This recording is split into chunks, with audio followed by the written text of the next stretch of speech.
As spawning in the top right hand corner of torches, we have the red Zerg player. We have the red Zerg. We have the red Zerg player, a longtime supporter in the chat. Longtime supporter. It is Babylings. And good friend. And good friend as well. And spawning in the bottom right hand corner, we have their ladder opponents. We have the ladder opponent. We have the blue Protoss player. It is Oblong. And welcome to Torches. Torches is one of the more vetoed maps in the map pool, but we're going to be experiencing it here and now. Torches is an interesting one, has a shorter rush distance by ground, has of course the healing pad on the left hand side, has gold bases all over the place as well.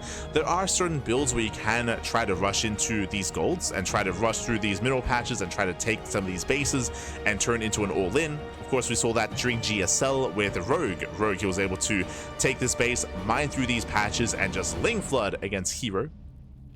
So there are some quirky builds you can go for here. Meanwhile, we do see Babylings taking the unnatural natural at the forward location. Now, because we're going for the forward base here, the creep is going to spread across the map that much faster. So this could be the beginning of something like a German taxi or a Roach Queen Walker across the map. We'll keep an eye on the creep spread here. We'll see how aggressive we plan on being. What I will say about the natural here is that the ramp coming into the natural is quite wide. It's quite a large ramp, so you can, like, all-ins can still be quite successful here. Likewise, you can also abuse the area in between the bases. If Oblong expands linearly or even aggressively towards your opponents, this area can be taken advantage of.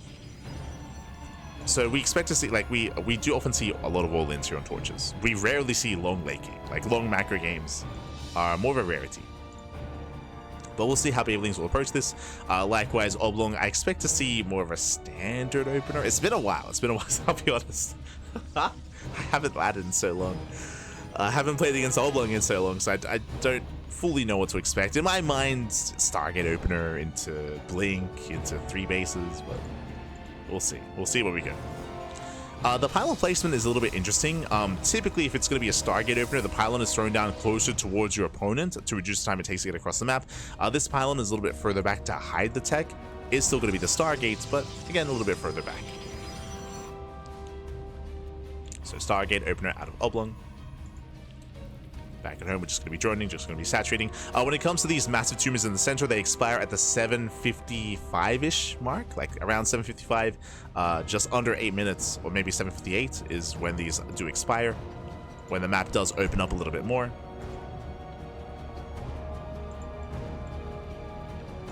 We'll see where our players do take us. I hate this map and Last Fantasy. Those are my 2 vetoes. I think I can't. What's my 3rd veto? It's Torches, Last Fantasy, and I think Pylon. I think I vetoed Pylon. I have 70% win rate on this side. Let's go. Let's go.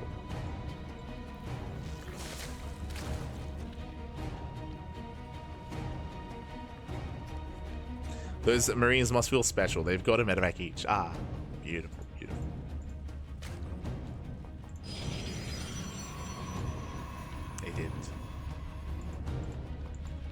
Their own personal medevac. This is going to be the Oracle opener. Meanwhile, we have an early Roach Warren. So early Roach Warren here out of Babylings.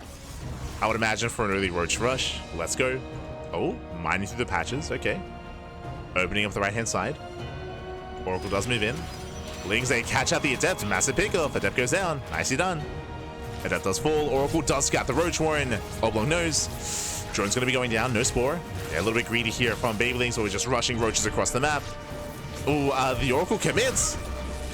Oh, it does commit in. The Oracle goes down. That was not worth it. I mean, I say that 8 drones did fall. That was a lot of economic damage here, but the Oracle does fall. That means no station traps back at home. Do have more Oracles on the way, and Babylings is all in. Babylings is completely all in here.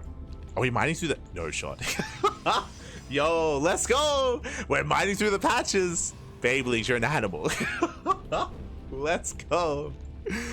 Again, this is the kind of thing that we do see on Torches. Like, you mine through the patches, and Oblong should be scouting this, should be aware. Remember, Oblong, he saw the Roach Warren. This is an insanely fast Roach Warren. It should not be done by now. So Oblong, he has seen that something is wrong, something is amiss, and Oblong's not scouting. He's not rechecking, he's not rescouting. He's seen what he needs to tip him off. And here comes the all-in. Here comes the all-in.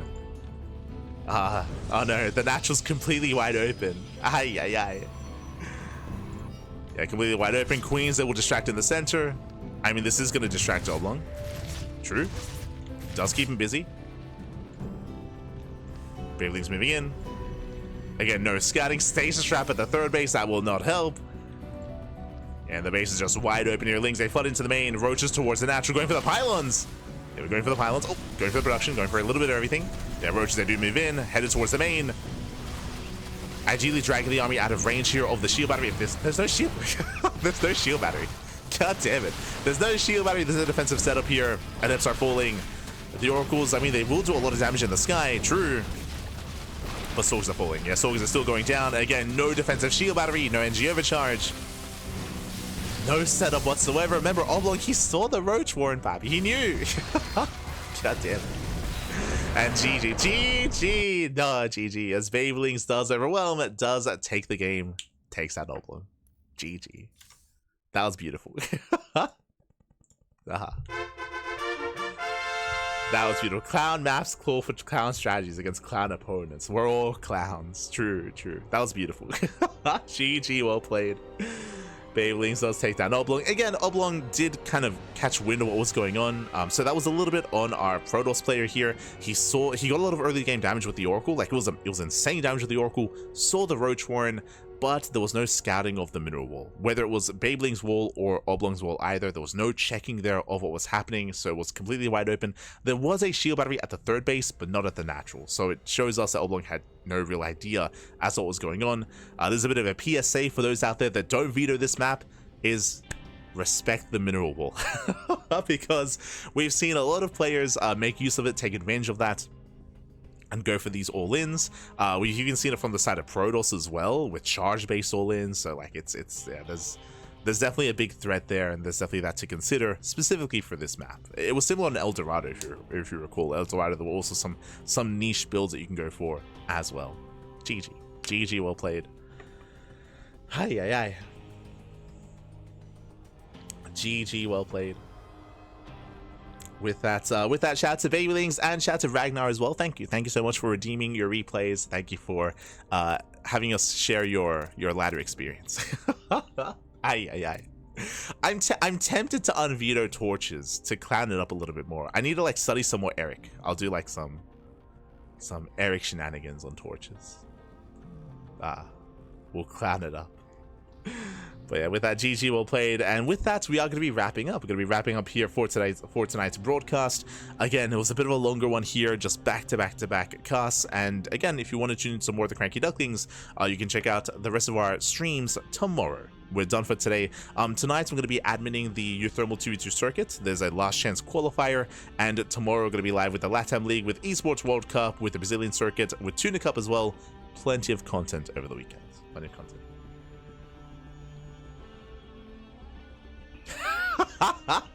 I've come to realize that Torches might be the only map where you get to be a clown and win. No.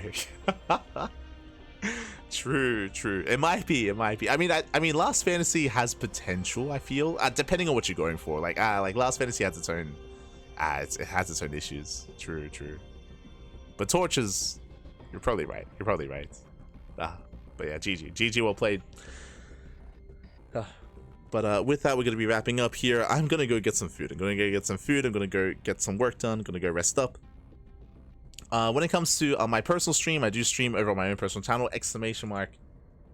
Yeah. Exclamation mark lights in the chat. I do stream whenever I can. When it comes to my next ladder session,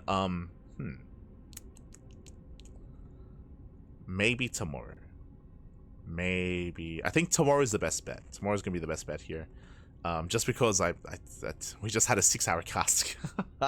But tomorrow the cast should be a little bit shorter. Tomorrow the cast should be a little bit shorter instead. So we should be okay. Should be okay to cast. To play, to compete, to ladder after the cast before EWC. We should be able to. But yeah, it's going to be an intense weekend. It's going to be an intense weekend of StarCraft. Likewise, we do have the Home Story Cup. Home Story Cup is also around the corner as well. And we'll see you then. We'll see you then. Again, Homestory Cup is going to be next weekend. EWC is this weekend. And of course, EWC playoffs are at the end of the month, the beginning of July. Beginning of July is going to be Esports World Cup. So again, there's a lot going on, a lot of intense StarCraft on the horizon. And we'll be all over it here on the Cranky Duckling. So thank you. Thanks so much for watching. Thanks so much for tuning in. After breakfast. You're an animal. You're an animal. But thanks so much. We do appreciate it. And we'll see you guys next time. We'll see you guys next time here on the Cranky Ducklings. Again, exclamation mark socials if you want to support us. Patreon as well. Our Patreon is designed to fund our tournaments. 100% of the money on Patreon goes towards our events, so you can support us there as well. Otherwise, thanks for watching, and we'll see you guys next time. Until then, hasta luego. Ciao. Papi, ciao. Hasta luego.